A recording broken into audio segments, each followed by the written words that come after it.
The 2016 American presidential election was one of the most dramatic in decades. The voter turnout was a low 58%. The campaign trail was full of twists and turns that persisted even after the election. The winner, Republican candidate Donald Trump, found himself besieged by negative media coverage and protests in cities around the nation.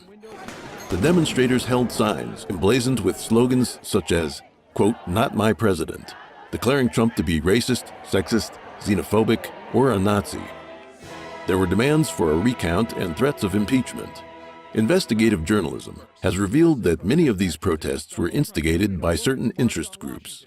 As shown in America Under Siege, Civil War 2017, a documentary directed by Florida-based researcher Trevor Loudon, a significant portion of the demonstrators were, quote, "professional revolutionaries with ties to communist regimes and other authoritarian states, such as North Korea, Iran, Venezuela, or Cuba."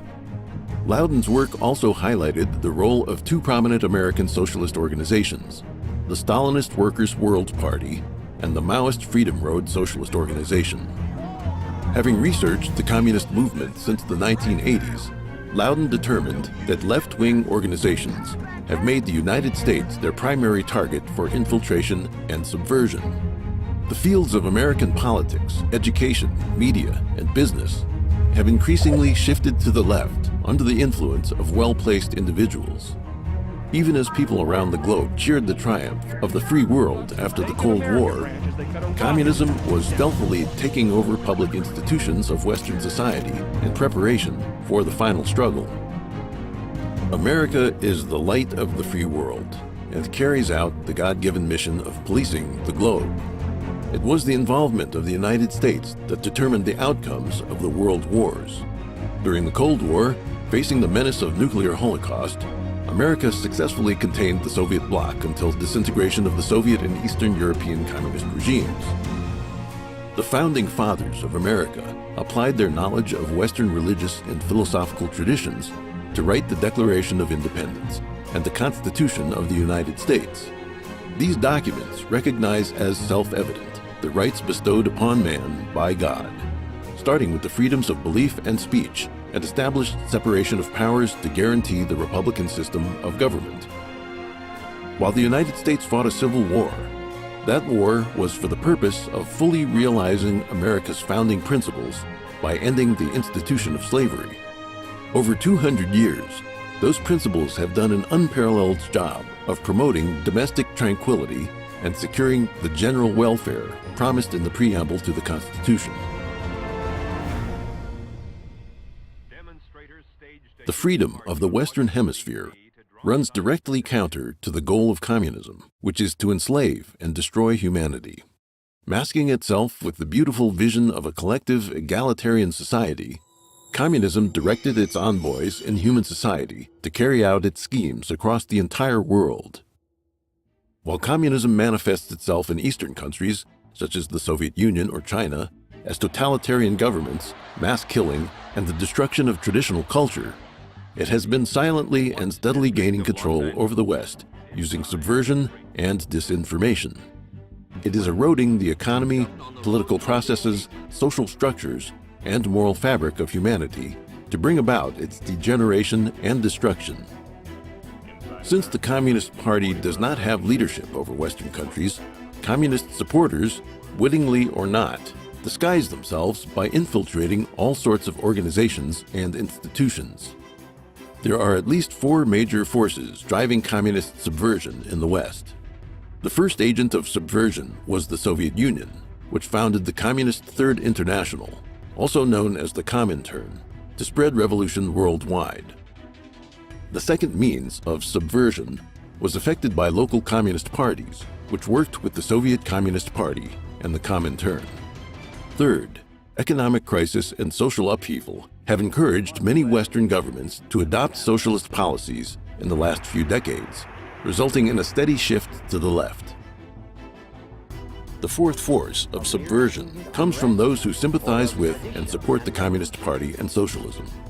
These fellow travelers serve communism as a fifth column of useful idiots within Western society, helping to destroy its culture, sow moral degeneracy, and undermine legitimate government.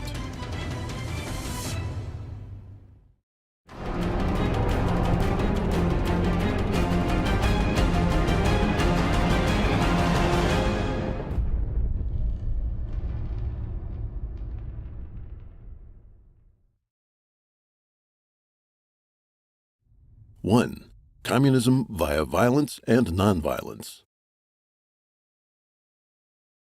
In the popular imagination, the Communist Party is synonymous with violence, and with good reason. In the Communist Manifesto, Marx and Engels said, quote, "The communists disdain to conceal their views and aims. They openly declare that their ends can be attained only by the forcible overthrow of all existing social conditions." The fact that the communist regimes of Russia and China took power through violent revolution and used violence as a tool of repression drew attention away from communism's less visible forms. The branch of Marxism that advocates violent revolution is represented by Leninism, which adapted the theory in two significant respects. According to Marx, communist revolution would begin in advanced capitalist countries, but Lenin believed that socialism could be built in Russia, which was comparatively backward in its economic development. Lenin's second and more important contribution to Marxism was his doctrine of party building. Party building basically consisted of adopting the techniques of coercion, deception, and violence found in criminal organizations, and animating them with Marxist socio-economic theory. According to Lenin, the working class is incapable of developing class consciousness or demanding revolution on its own, and it must be rallied to action by external action. The agents of revolution would be organized in a highly disciplined proletarian vanguard, the Communist Party. The British Fabian Society, founded in 1884, a year after Marx's death, took a different path in the struggle to impose socialism. The Fabian logo depicts a wolf in sheep's clothing, and its name is a reference to Quintus Fabius Maximus Verrucosus, the Roman general and dictator famous for his delaying tactics. In the Fabian Review, the first pamphlet produced by the group, a note on the cover reads, quote, "For the right moment you must wait, as Fabius did most patiently when warring against Hannibal, though many censored his delays. But when the time comes, you must strike hard as Fabius did, or your waiting will be in vain and fruitless."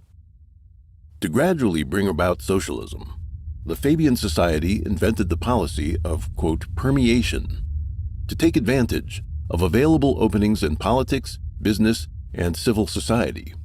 The Fabian Society does not restrict the activities of its members, but encourages them to advance socialist aims by joining suitable organizations and ingratiating themselves with important figures such as cabinet members, senior administrative officials, industrialists, university deans, or church leaders. Sidney Webb, chairman of the Fabian Society, wrote, "As a society, we welcomed the adhesion of men and women of every religious denomination or of none, strongly insisting that socialism was not secularism, and the very object and purpose of all sensible collective action was the development of the individual soul or conscience or character. Nor did we confine our propaganda to the slowly emerging Labor Party, or to those who were prepared to call themselves socialists, or to the manual workers, or to any particular class. We put our proposals, one by one, as persuasively as possible, before all who would listen to them. Conservatives, whenever we could gain access to them, the churches and chapels of all denominations, the various universities, and liberals and radicals, together with the other socialist societies at all times. This we called permeation, and it was an important discovery. Many members of the Fabian Society were young intellectuals. They made speeches and published books, magazines, and pamphlets across society. In the 20th century, the Fabian Society moved to the political scene. Webb became the Fabian representative in the newly formed Labor Representation Committee of the Labor Party. In the Labor Party, Webb drafted its party constitution and party program. Taking a lead role in forming policy, Webb endeavored to make Fabian socialism the guiding ideology of the party. The Fabian Society later acquired influence in the United States, where multiple groups exist in the liberal arts faculties across many universities. Whether Lenin's violent communism or the Fabian Society's nonviolent communism, both are manipulated by communism's evil specter and have the same ultimate aim. Lenin's violent communism does not reject nonviolent means. In his book, Left-Wing Communism and Infantile Disorder, Lenin criticized the communist parties of Western Europe that refused to cooperate with what he called the, quote, reactionary labor unions or to join the, quote, capitalist national parliament. Lenin wrote in his book, "For a communist, with a correct understanding of his own ends, the art of politics lies in correctly calculating the conditions and the moment when the proletarian vanguard can take over power successfully. He must decide when, after this assumption of power, that vanguard will be able to obtain adequate support from sufficiently inclusive strata of the working class and non-proletarian laboring masses, and when it will be able to maintain, consolidate, and extend its supremacy, educating, training, and attracting ever-widening circles of the laboring masses." Lenin stressed again and again that the communists must hide their real intentions. To seize power, no promise or compromise can be ruled out. In other words, to achieve their goals, they can be shamelessly immoral. On the road to power, both Russia's Bolshevik Party and the CCP utilized violence and deception to the utmost. The brutality of the Soviet and Chinese communist regimes has drawn attention away from the nonviolent communism found in the West. George Bernard Shaw, an Irish playwright and representative of the Fabian Society, once wrote, quote, "I also made it quite clear that socialism means equality of income or nothing, and that under socialism you would not be allowed to be poor. You would be forcibly fed, clothed, lodged, taught, and employed whether you like it or not. If it were discovered that you had not character enough to be worth all this trouble, you might possibly be executed in a kindly manner." The Fabian Society specialized in disguise. It chose Shaw, a literary man, to cover up the true aims of nonviolent socialism with beautiful words, but the brutality lies below the surface. Western communist parties and their various front organizations incite young people to create an atmosphere of chaos. They take part in assault, vandalism, robbery, arson, bombings, and assassination to harass and intimidate their enemies.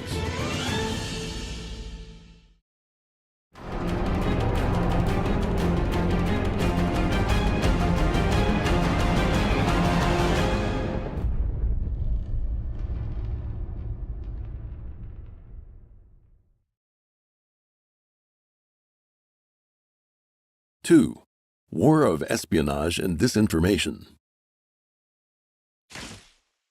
Communism holds the nation to be an oppressive construction of class society, and it aims to abolish nationality. In the Communist Manifesto, Marx and Engels proclaim that, quote, "working men have no country." The manifesto ends on the note, quote, "Workers of all countries unite."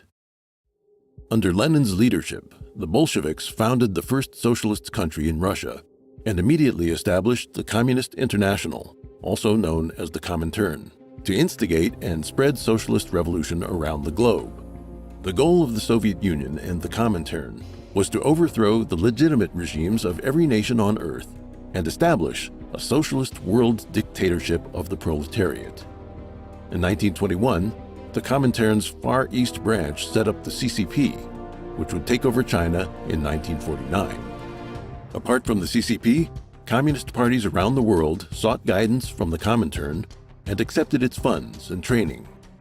With the resources of a vast empire at its disposal, the Communist Party of the Soviet Union, CPSU, recruited activists around the world and trained them to carry out subversive operations in their own countries. Founded in 1919, the Communist Party USA, CPUSA, was one such organization that followed the Comintern and the Communist Party of the Soviet Union. Though the Communist Party USA itself never became a major political force, its influence on the United States was nevertheless significant. The Communist Party USA colluded with activists and activist organizations to infiltrate workers and student movements, the church, and the government. Dr. Fred Schwartz, a pioneer of American anti-communist thought, said in 1961, quote, "Any attempt to judge the influence of communists by their numbers is like trying to determine the validity of the hull of a boat by relating the area of the holes to the area which is sound.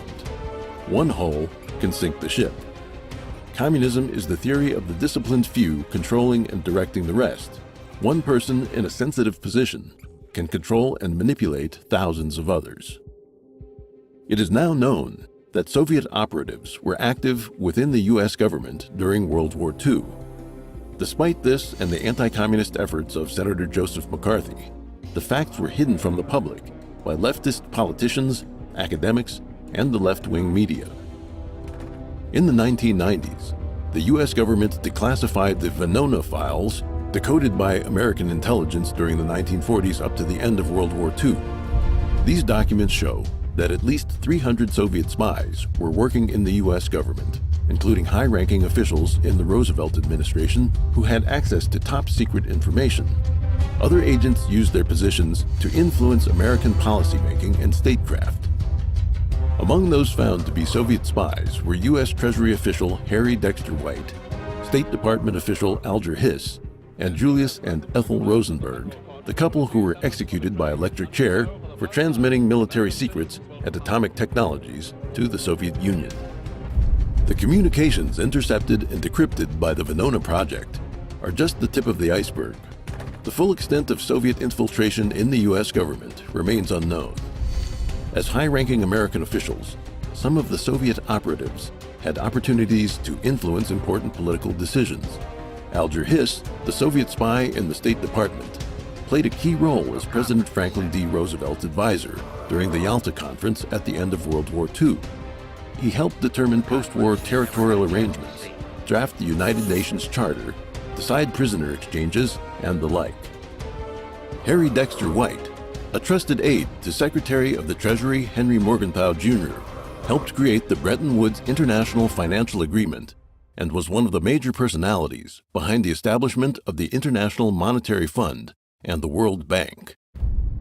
White encouraged the Chinese Nationalist Party, Comintern, to enlist underground CCP member Yi Zhaoding in the Chinese Ministry of Finance. Taking up the post in 1941, Yi was the architect of disastrous currency reforms that damaged the Kuomintang's reputation and benefited the CCP's rise. Some historians argue that the influence of Soviet spies and their left-wing sympathizers in American foreign policy led the United States to end military aid to the Kuomintang during the Chinese Civil War after World War II. Mainland China was consequently lost to the CCP. Some scholars, such as M. Stanton Evans, argue that Soviet spies were most successful at influencing policy. Whittaker Chambers, a Soviet informant and Communist Party USA associate, who later defected and testified against other spies, said, quote, "The agents of an enemy power were in a position to do much more than purloin documents. They were in a position to influence the nation's foreign policy in the interest of the nation's chief enemy, and not only on exceptional occasions, but in what must have been the staggering sum of day-to-day decisions." Yuri Bezmenov, a KGB agent who defected to the West, discussed Soviet methods of subversion in his writings and interviews. According to Bezmenov, the James Bond-style spies of popular culture who blow up bridges or sneak around stealing secret documents couldn't be further from the reality of espionage. Only 10 to 15% of the KGB's personnel and resources were allocated to traditional spy operations, with the rest going to ideological subversion. Bezmenov said that subversion comes in 4 stages. The first step is to foster the cultural decadence and demoralization of the enemy country. The second is to create social chaos. And the third is to instigate a crisis that would lead to either civil war, revolution, or invasion from another country, culminating in the fourth and final stage of bringing the country under the control of the Communist Party. This is called normalization. Bezmenov, whose alias was Thomas Schumann, listed 3 fields of subversion: thought, power, and social life. Thought covers religion, education, the media, and culture. Power includes government administration, the legal system, law enforcement, the armed forces, and diplomacy. Social life encompasses families and communities, health, and relations between people of different races and social classes. As an example, Bezmenov explained how the concept of equality was manipulated to create unrest. Agents would promote the cause of egalitarianism, making people feel discontent with their political and economic circumstances. Activism and civil unrest would be accompanied by economic deadlock, further exacerbating labor and capital relations in a worsening cycle of destabilization. This would culminate in revolution or invasion by communist forces. Ion Mihai Pacepa, the highest-ranking intelligence official in communist Romania, defected to the United States in 1978. He further exposed how the former Soviet Union and communist regimes of Eastern Europe adopted strategies of psychological warfare and disinformation against Western countries. According to Pacepa, the purpose of disinformation was to alter people's frame of reference. With their ideological values manipulated, people would be unable to understand or accept the truth, even when presented with direct evidence. Bezmenov said the first stage of ideological subversion usually took 15 to 20 years.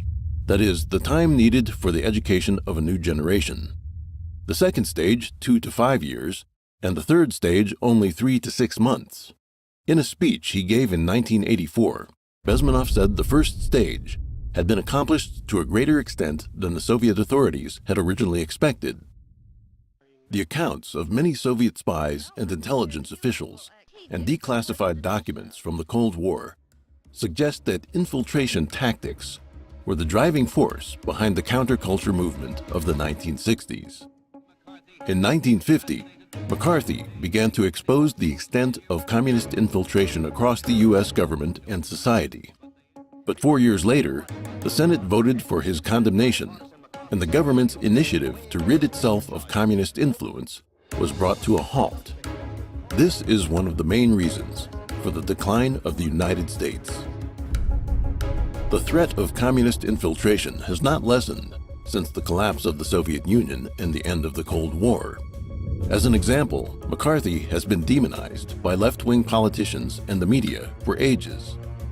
Today, McCarthyism is synonymous with political persecution, an indication that the left wing has successfully established dominance in the ideological struggle. The decades of suppression and defamation divvied out to U.S. anti-communist heroes like McCarthy indicate a general trend.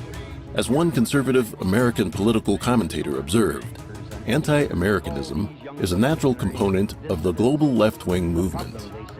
The left wing fights tooth and nail to protect adulterers, abortionists, criminals, and communists, while supporting anarchy and opposing civilization.